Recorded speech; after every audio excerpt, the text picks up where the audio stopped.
இயேசு உங்களை நேசிக்கிறார். இந்த நாள் வேதாகம தியானத்திற்கு உங்களை அன்புடன் அழைக்கிறேன்.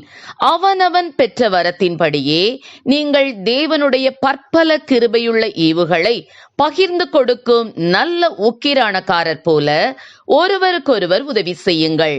1 பேதுரு 4:10. ஒரு முதியோர் இல்லத்தில் வயதான தாயார் பலர் இருந்தனர். அவர்கள் அனைவரும் 60 வயதுக்கு மேற்பட்டவர்கள். அதில் ஒரு தாயார் கையால் இயக்குகின்ற தையல் இயந்திரம் ஒன்று வைத்திருந்தார்கள். மிஞ்சுகின்ற துணிகள், மற்றவர்கள் வேண்டாம் என்று ஒதுக்குகின்ற துணிகளை எடுத்து சிறு பிள்ளைகளுக்கான அழகழகான சட்டைகளை தைத்து கொடுப்பார்கள்.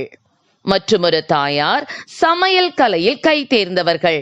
அவர்களுடைய கைப்பக்குவமே தனி. அவர் தினமும் ஏழைகள் சிலருக்கு உணவு சமைத்து கொடுப்பார்.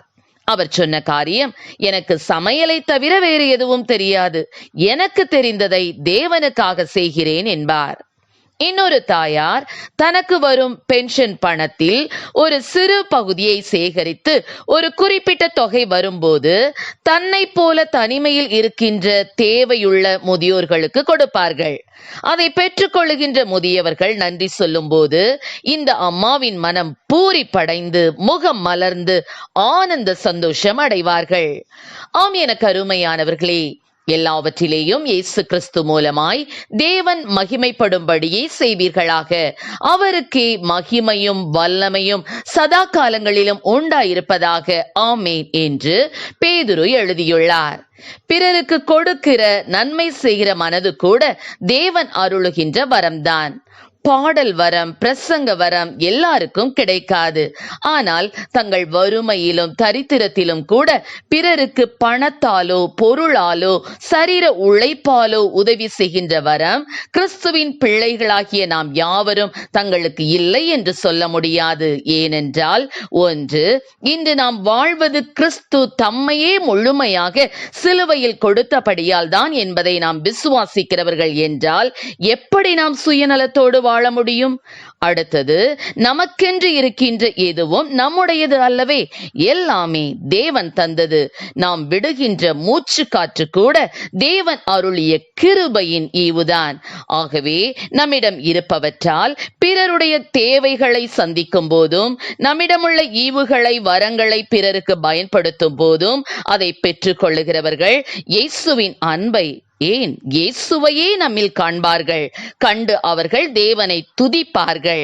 இந்த இயேசு யார் என்று தேடுவார்கள். வேதாகமத்தில் யோப்பா பட்டணத்தில் இருந்த தபீத்தாள் எனும் சீஷி நற்கிரியைகளையும் தருவங்களையும் மிகுதியாய் செய்து கொண்டு வந்தாள் என்று வேதம் கூறுகிறது. இப்படிப்பட்ட தபீத்தாள் திடீரென்று நோயினால் வாதிக்கப்பட்டு மரணமடைந்தாள். ஆண்டவர் அவளை அப்படியே விட்டுவிடவில்லை. அவர் பேதுருவை அனுப்பினார். அவன், தபீத்தாளே, எழுந்திரு என்றான். அப்பொழுதே மரித்த தபீத்தாள் உயிரோடு எழுந்தாள். நாமும் நல்ல சீஷர்களாக நற்கிரியைகளை செய்பவர்களாக தான தர்மங்களை செய்பவர்களாக இருப்போம் என்றால் கர்த்தர் எல்லா தீங்கிற்கும் உங்களை தப்புவித்து விலக்கி காப்பார். ஆம் பிரியமானவர்களே, தேவனுடைய பிள்ளைகள் பூமிக்கு உப்பாக வெளிச்சமாக இருக்க வேண்டும். இவ்விதமாக மனுஷர் உங்கள் நற்கிரியைகளை கண்டு பரலோகத்தில் இருக்கிற உங்கள் பிதாவை மகிமைப்படுத்தும்படி உங்கள் வெளிச்சம் அவர்கள் முன்பாக பிரகாசிக்கட்டும். கர்த்தர் நம்மை ஆசீர்வதிப்பாராக. ஆமென். ஜெபம். எங்களை அதிகமாய் நேசித்து நடத்துகிற எங்கள் அன்பின் பரலோக பிதாவே, இந்த நாட்களிலும் அப்பா எங்களால் இயன்றதை ஆண்டவரே மற்றவர்களுக்கு அப்பா செய்யத்தக்கதாக என் தேவநல கிருபைகளை கொடுப்பீராக. ராஜா, ஏழைக்கு இறங்குகிறவன் கர்த்தருக்கு கடன் கொடுக்கிறான், அவன் கொடுத்ததை அவர் அவனுக்கு திரும்ப கொடுப்பார் என்று சொன்ன வசனத்தின்படி ஆண்டவர் உம்மிடத்திலிருந்து ஆசீர்வாதங்களை பெற்றுக்கொள்ளும்படியாக, தீமைக்கு விலக்கி காக்கும்படியாக இப்படிப்பட்ட நற்கிரியைகளை கத்தா ஒவ்வொரு பிள்ளைகளுக்கும் என் தேவனில் கொடுப்பீராக. ஆசீர்வதியும். இயேசுவின் நாமத்திலே ஜெபிக்கிறோம் நல்ல பிதாவே. ஆமென்.